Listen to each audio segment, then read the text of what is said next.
Good morning, students. Today I am going to take first chapter 1, 12th standard, chapter 1, application of matrices and determinants. இது இப்போ நம்ம 12th first chapter. So அதில் டெஃபனிஷன்ஸை first பார்க்க போகிறோம். இப்போ நமக்கு இங்கே in 11th standard what is matrices and what is determinants. மேட்ரிசஸ்னால் நம்ம அங்கே என்ன சொல்வோம், elements are arranged in rows and columns. எப்படி மேட்ரிசஸ்னா, matrices is nothing but elements are arranged in rows and columns. அங்கே rows and columns are different. இப்போ rows and columns are equal means that matrix is called square matrix. Otherwise matrix. Next நமக்கு தெரியும் என்னன்னா, we can't expand matrix. எப்பவுமே மேட்ரிக்ஸை நம்ம expand பண்ண முடியாது. டிட்டர்மினன்ட்ஸ்னா a square matrix is said to be determinants. A square matrix is said to be determinants. Determinants வந்து we can't expand. We can expand determinant. Okay, இப்போ ஃபர்ஸ்ட் நம்ம இதில் இந்த ஃபர்ஸ்ட் சாப்டர் பார்க்கறதுக்கு முன்னாடி அதில் இருக்கிற சில டெஃபினிஷன்ஸ்லாம் இருக்கு. அந்த டெஃபினிஷன்ஸ் கலெக்டிவாக டெக்ஸ்ட் புக்கில் இருக்கிறத அப்படியே இப்போ நான் உங்களுக்கு எக்ஸ்பிளைன் பண்ணிடுறேன். நெக்ஸ்ட் வீடியோவில் நம்ம என்ன பண்ணலாம், அந்த ப்ராப்பர்ட்டிஸ்லாம் இருக்கு, அதை பார்த்துடலாம். அதுக்கப்புறம் நம்ம சம்ஸ்க்கு போயிடலாம். ஸோ இந்த வீடியோவில் இப்போ இந்த அப்ளிகேஷன் ஆஃப் மேட்ரிசஸ் அண்ட் டிட்டர்மினன்ட்ஸில் இருக்கிற சம் இம்பார்ட்டன்ட் டெஃபினிஷன்ஸை இப்போ எக்ஸ்பிளைன் பண்ணிடுறேன். ஃபர்ஸ்ட் டெஃபினிஷனை பாருங்க. If determinant of A is non zero, then A is non singular matrix. And if determinant of A is zero, then A is singular matrix. அதாவது determinant of A non ஜீரோன்னா அது non singular matrix, ஜீரோன்னா singular matrix. ஓகேவா? இப்போ சிங்குலர்னா என்ன, நான் சிங்குலர்னா என்ன, அதில் உங்களுக்கு டவுட் வரக்கூடாது. எப்படி சிங்குலர்னா determinant of A is zero, non சிங்குலர்னா determinant of A not equal to zero. ஓகேவா? நெக்ஸ்ட் இப்போ 12th ஸ்டாண்டர்ட்ல புதுசா நீ படிக்க போறது, இப்போ உங்களுக்கு வந்து சிங்குலர் நான் சிங்குலர் இதுவும் நீ 11th படிச்சிருக்கிற. Next 11th what is minor and what is cofactor அப்படின்னு படிச்சிருப்ப. ஓகேவா? மைனர் அப்படின்னா நம்ம என்ன சொல்லுவோம், in a matrix suppress a row and a column is called minor, or reduce a row and a column is called minor.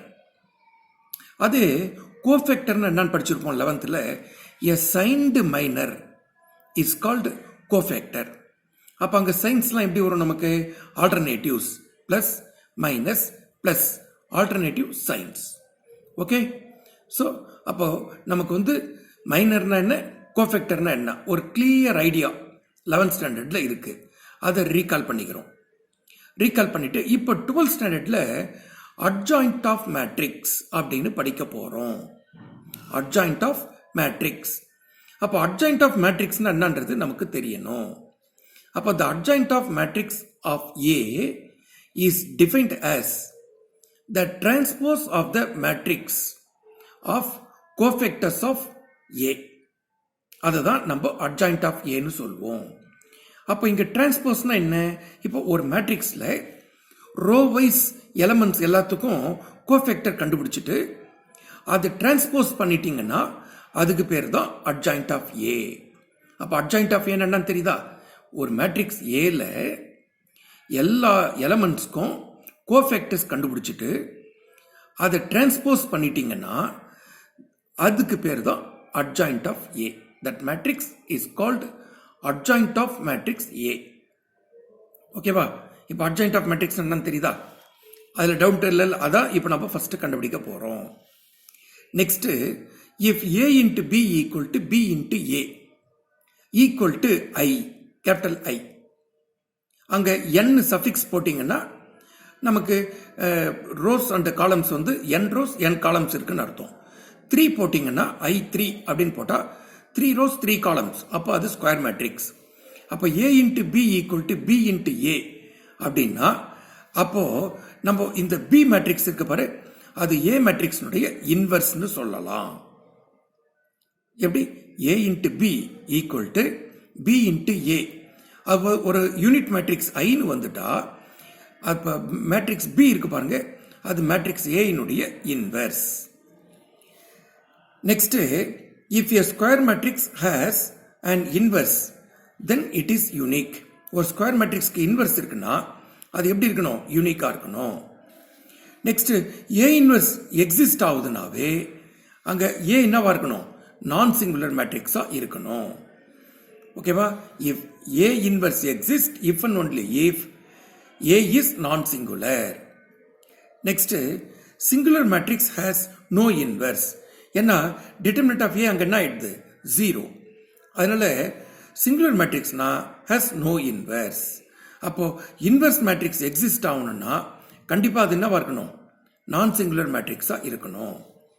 Next, if A is non singular AB equal to AC. இங்க பாருங்க, left சைட்ல A cancel ஆயிடுது, which implies அப்போ என்ன வருது? B equal to C. அப்போ left சைட்ல A cancel ஆயிருந்தால அதுக்கு பேர் லெஃப்ட் கேன்சலேஷன் லா. அதே பாரு, BA equal to CA. Right சைட்ல ஏ இருக்கா? ரைட் சைட்ல ஏ கேன்சல் ஆயிட்டா பி ஈக்குவல் டு சி, அதுக்கு பேரு ரைட் கேன்சலேஷன் லா. ஸோ இப்போ இதில் டவுட் இல்லை. Next, if A and B are any two non singular square matrices of order n, then adjoint of AB அதை நம்ம எப்படி எழுதலாம்னா adjoint of B into adjoint of A அப்படின்னு எழுதலாம், ரிவர்ஸ். ஓகேவா? Next, a square matrix A is called orthogonal அப்படின்னா A into A transpose equal to A transpose into A equal to I. ஓகேவா?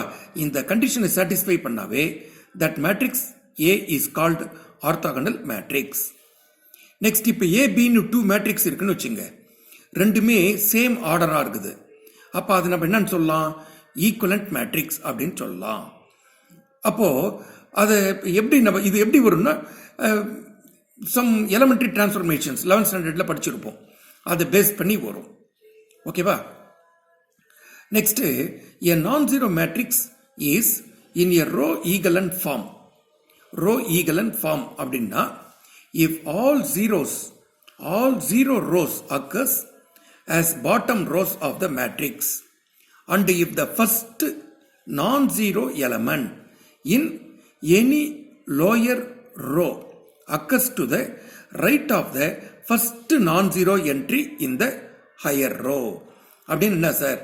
இப்போ ஃபார் எக்ஸாம்பிள் ஒரு 3x3 matrix இருக்குன்னு வச்சுங்க, 3 rows 3 columns இருக்குன்னு வச்சுங்க. அவன் என்ன சொல்றான்னா ஃபர்ஸ்ட் ரோல ஃபர்ஸ்ட் எலமெண்ட் 1 இருக்கணும், இல்லை ஏதோ ஒரு நான் ஜீரோ எலமெண்டா இருந்துச்சு. செகண்ட் ரோல தேர்ட் ரோல நம்ம ஜீரோஸ் கொண்டு வரணும். அப்போ செகண்ட் ரோல இருக்கிற நம்பர் ஆஃப் ஜீரோஸ் வந்து தேர்ட் ரோல இருக்கிற நம்பர் ஆஃப் ஜீரோஸை விட குறைவா இருக்கணும். அதுக்கு பேர் தான் row equivalent form or triangular ஃபார்ம்னு சொல்லுவோம். ஓகேவா? Next, rank of the matrix அப்படின்னு கண்டுபிடிப்போம்.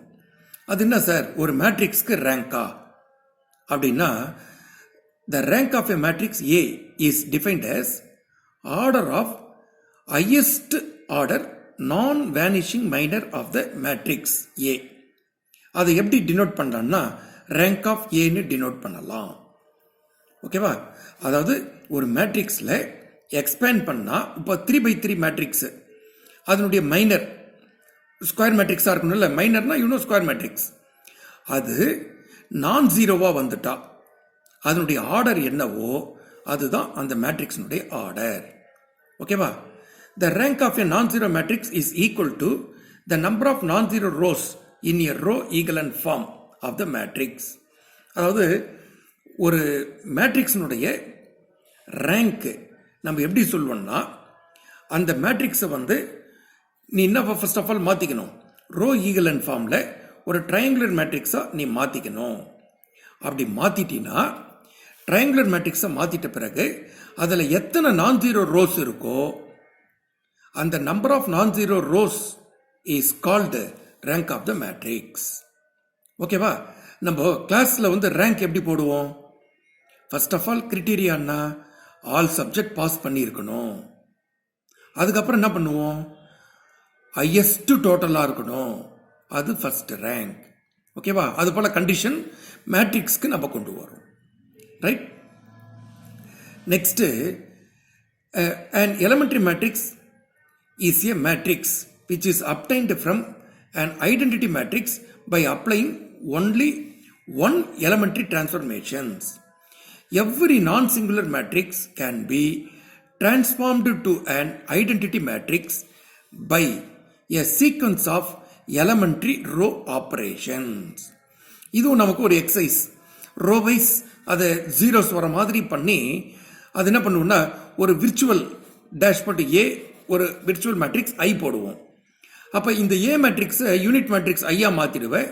இது இங்கே வரது பாருங்க, அதான் ஏ இன்வர்ஸ். ஓகேவா? நெக்ஸ்ட், நமக்கு கன்சிஸ்டன்ட்னா என்ன, இன்கன்சிஸ்டன்ட்னா என்னன்னு தெரியணும். A system of linear equations having at least one solution is said to be consistent.